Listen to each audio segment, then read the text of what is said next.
GK. తర్వాత 1939లో ఎల్లమల్లి సుబ్బమ్మ గారి ఇంట్లో ఆ పాఠశాలను స్థాపించారు. అంచెలంచెలుగా మన పాఠశాలకి అభివృద్ధి చెంది 1933వ సంవత్సరంలో మన పాఠశాలకి ప్రభుత్వం నుంచి గుర్తింపు వచ్చింది. అంటే మన గ్రామంలో పాఠశాల ప్రారంభం 100 సంవత్సరాలు పూర్తి అయిపోయింది. చాలామంది కూడా ఇదే పాఠశాలలో చదువుకుని ఉండి ఉంటారు ఇక్కడ వాళ్ళందరూ కూడా. అలాగే ఇప్పటికి మన పాఠశాల ప్రస్తుతం 1 నుంచి 5వ తరగతి వరకు నడుపబడుతుంది. మోడల్ ప్రైమరీ స్కూల్ అనేటటువంటి పేరుతో మన పాఠశాలను ప్రారంభించడం జరిగింది. మోడల్ ప్రైమరీ స్కూల్ అనేది పిల్లలు ఎక్కువ మంది ఉంటేనే దానికి మోడల్ ప్రైమరీ స్కూల్గా ఇస్తారు. మన పాఠశాలలో 150 మంది పిల్లల వరకు మనకి చదువుతున్నారు.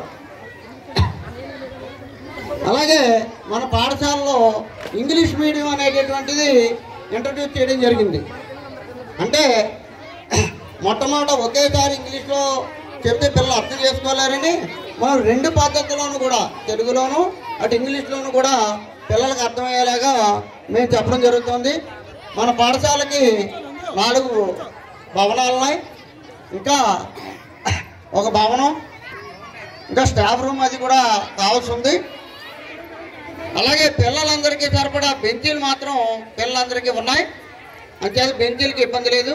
గతంలో మనం చదువుకునే రోజుల్లో నేల బెంచీలను ఉండేవి. కొన్ని చోట్ల ఇవి కూడా లేకపోతే నేల మీద కూర్చుని చదువుకునేవాళ్ళం. ఇప్పుడు పిల్లలకి అన్ని సౌకర్యాలు వచ్చాయి. బెంచీలు వచ్చాయి, క్లాస్కి 4 ట్యూబ్లైట్లు వచ్చాయి, 4 ఫ్యాన్లు వచ్చాయి. ఇదివరకు అటువంటి పరిస్థితులు ఏమీ ఉండేవి కాదు. అలాగే పిల్లలందరికీ మంచినీటి సౌకర్యం అంటే ఆర్ఓ ప్లాంట్, అంటే మంచినీటిని శుద్ధి చేసి మంచినీరుగా మారుతుంది. ఏ విధమైనటువంటి లేకుండా మలినాలు అవి లేకుండా మంచినీరు ఆర్ఓ ప్లాంట్ ద్వారా దివ్యస్ వాళ్ళు మనకి సప్లై చేసి ఉన్నారు. దాని ద్వారా మనకి శుభ్రమైన మంచినీరు సదుపాయం పిల్లలందరికీ కూడా ఉంది. అలాగే మరుగుదొడ్ల సదుపాయం కూడా గతంలో ఉండేది కాదు. ఇప్పుడు మన పాఠశాలకి ఆ సౌకర్యం కూడా ఉంది. ముఖ్యంగా అన్నింటికీ మించి మంచి శిక్షణ పొందినటువంటి ఉపాధ్యాయుల గురించి కొన్ని విషయాలు మీకు చెప్పాలి. కేవలం వాళ్ళు ఏదో వచ్చి చెప్పేసి మీ పిల్లల్ని చూసి వెళ్ళిపోడే పద్ధతులు కాదు.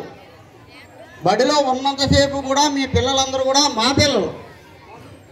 వీళ్ళందరినీ ఏ రకంగా అభివృద్ధిలో తీసుకురావాలి, ఒక్కో కుర్రాడికి ఒక్కో రకమైనటువంటి విధానంలో చదువు చెప్పాలి. అందరికీ ఒకేలా చెప్తే అర్థమవుతుంది. ఒక్కొక్కరికి చెప్పిన వెంటనే అర్థమవుతుంది, ఒక్కొక్కరికి 2 సార్లు చెప్తేనే కానీ అర్థమవుతుంది, ఒక్కొక్కరికి 3 సార్లు చెప్పవలసి ఉంటుంది. అంతే మనం పాఠం చెప్పిన వెంటనే మేము ఏం చేస్తామంటాం అన్నాడు, దాని మీద కొన్ని క్వశ్చన్స్ వేస్తాం. వేసిన తర్వాత అందులో ఎంతమంది సమాధానం చెప్పగలిగారు అది చూస్తాం. చూసి అవసరం అనుకుంటే మళ్ళీ అదే పాఠాన్ని రిపీట్ చేస్తాం. అంచేత మీ పిల్లల యొక్క భవిష్యత్తు మా చేతుల్లో ఉంది కాబట్టి మేము వాళ్ళని ఆ రకంగా తీర్చిదిద్దుతున్నాం. ఇప్పుడు ఉపాధ్యాయులందరూ కూడా పిల్లల యొక్క సంక్షేమం గురించే పాటుపడుతున్నాం. అలాగే ప్రతిరోజు కూడా పాఠశాలలో అసెంబ్లీ జరుగుతుందండి. కరెక్ట్గా 8:45 స్కూల్లో ఉంటే ప్రేయర్ బెల్ కొడతారు. కొట్టిన వెంటనే మొట్టమొదట వందే మాతర గేయంతో ప్రారంభమవుద్ది. తర్వాత మా తెలుగు తల్లికి అనేటటువంటిది, తర్వాత పద్యము, ఒక జీకే క్వశ్చను, అలాగే ఒక సూక్తి, అలాగే ఒక ఇంగ్లీష్ వర్డు. ఈ రకంగా అసెంబ్లీ కొనసాగుతుంది.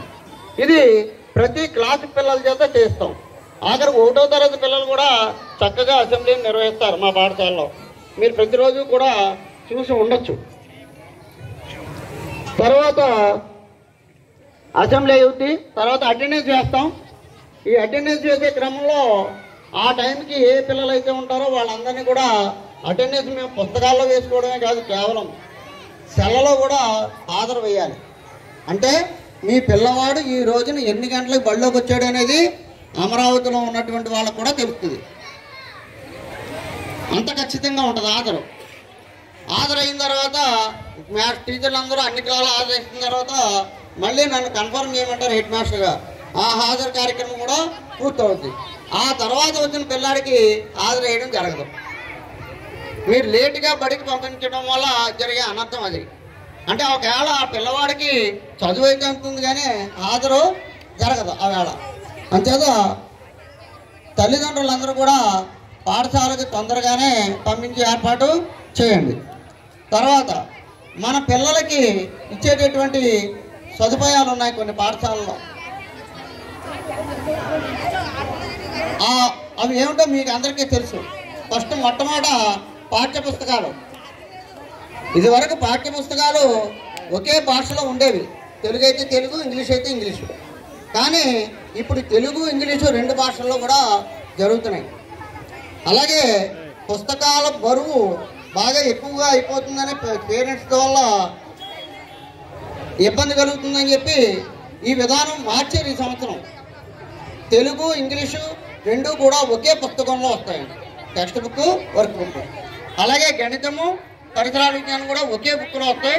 దానికి మళ్ళీ వర్క్ బుక్ అంటే నోట్స్ రాయక్కర్ లేకుండా నోట్స్ కూడా అందులోనే రాసుకునేలాగా ఆ పుస్తకాలు కూడా సప్లై చేస్తున్నారు. దానివల్ల పాత అయితే 12 పుస్తకాలు ఉండేది, ఇప్పుడు 6 పుస్తకాలు వచ్చింది. పుస్తకాల యొక్క బరువు కూడా తగ్గింది. అలాగే మంచి బ్యాగులు, బెల్ట్లు, షూలు, 3 రకాల యూనిఫారాలు, పిల్లలకి ఇన్ని రకాల